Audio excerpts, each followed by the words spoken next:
ఏంటంటే కాలమంతా మనం ఏం చేస్తున్నాం కన్నా ఇంటనే కార్యక్రమం ఉపయోగిస్తాం టైం ఉపయోగించలేదు. కానీ ఆ టైం ఎలా ఉపయోగించాలి, ఎలా ఉపయోగిస్తే భగవంతుడి దర్శనం అవుతుందని చాలా ఇంపార్టెంట్. ఎందుకంటే ఒక ముఖ్యమైన ఒక టీచర్ సంస్థను మనం తయారు చేసినమ్మా అన్నీ కరెక్ట్గా దాని ఉపయోగపడుతూ వాడడంలో అన్నీ వేసారు దాంట్లో కరెక్ట్గా. దాని ఒక్కనే ప్రయత్నం చేసుకున్నాడు బాగుంది. ఎంత బాగా అన్నీ చేసినా ఉప్పనే చేయాలమ్మా. అలాగేంటంటే మనం పూర్తి చేస్తున్నప్పుడు మనం ఏం చేయాలంటే ముందు శ్రద్ధగా చేయాలమ్మా. దానికి శ్వాసోపచార పూజని మన బంధువులుగా చెప్తారమ్మా. శ్వాసోపచారాలు అంటే ఆ శ్వాసోపచారాలు ఎలా చేయాలో చెప్తాను, జాగ్రత్తగా వినాలి. మీరు పూజ చేయాలనుకున్నప్పుడు ఒక గంట ముందు లేకండి తెల్లవారుజాము. లేచిన తర్వాత ఒక ఎమ్మెల్యే గారిని మనకి చూస్తున్నాం అనుకోండి, ఏం చేస్తాం అంటే మన ఎక్కడి భాష చెప్తున్నాను. ఒక ఎమ్మెల్యే గారిని మనకి చూపుతాం అనుకున్నాం, పిలిచేసారు. పిలిచినప్పుడు ఏం చేస్తాం, గేట్ ఎమ్మెల్యే మనం ఏం చేస్తాం, పరిగెత్తుకుని వెళ్తాము, రెండు లోపలికి అంటాం. అంత తర్వాత ఏం చేస్తామన్నా వాళ్ళకి కూడా ఇచ్చేస్తాం. ఇచ్చేవాళ్ళ ఇచ్చిన తర్వాత ఆసనం వేస్తామమ్మా. ఆసనం వేసిన తర్వాత మనం కుటుంబ పరిస్థితుల్లో డ్రింకులు ఎక్కుతున్నాం.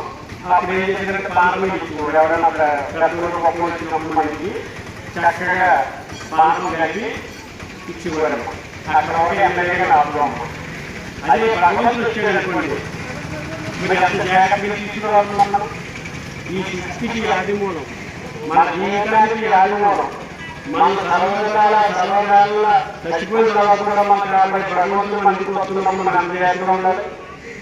ఆ విధంగా వచ్చిన భగవంతుడు మనకి గేటు తప్పు తీసుకోవాలమ్మా. ఫస్ట్లో మేము పూజ చేస్తున్నప్పుడు ఏం చేయాలంటే మనం ఎప్పుడు కూడా తప్పు చేసేది ఏంటంటే వీధికి మూలమైన గేటు మీరు ఎక్కడైనా గమనించండి. పూజ చేసినప్పుడు కూడా చేస్తారా, గేటు తాళా వేసి లోపల చేస్తారా. మన స్వామి ఎలా వస్తారమ్మా, అది ఆగాలు వస్తారు, అది వేరే విషయం అమ్మా. కానీ ఆయన తీసుకురావడానికి కూడా పనులు ఉంటుంది కదా. వీధి గేటు వీధి పంచే మనం బయట గేటు ఉంటుంది కదా, ఆ గేటు కొద్దిగా దారేసి స్వామిని ఫస్ట్ మీరు ఉంటాయి కదా మనకి ఒక పుష్పం తీసుకొని తిరిగిలో పూజ చేసేటప్పుడు పుష్పం తీసుకొని మీరు స్వామి వచ్చేయాలనుకుని ఆయన తీసుకొచ్చేటప్పుడు పశ్చిమ జరుగుతుంది. స్వామి పూజాగారు తీసుకెళ్ళాలమ్మా. స్వామి తీసుకెళ్ళే అప్పటికే చేసిన ఆసనాలు ఉంటాయి. స్వామి దాంట్లో విగ్రహాలు ఉంటాయి, దానిలో భావాలు చేస్తారు. చేసిన తర్వాత ఆయన అభిషేకం చేయకూడదు. అభిషేకం చేసిన భావం చేసుకోండి. మళ్ళీ శుభ్రంగా చూడండి, ఓడి తీయాలనుకోండి. తర్వాత శుభ్రంగా పట్టులో తర్వాత ఆభరణాలు శుభ్రంగా మీ దగ్గర పెట్టిన తర్వాత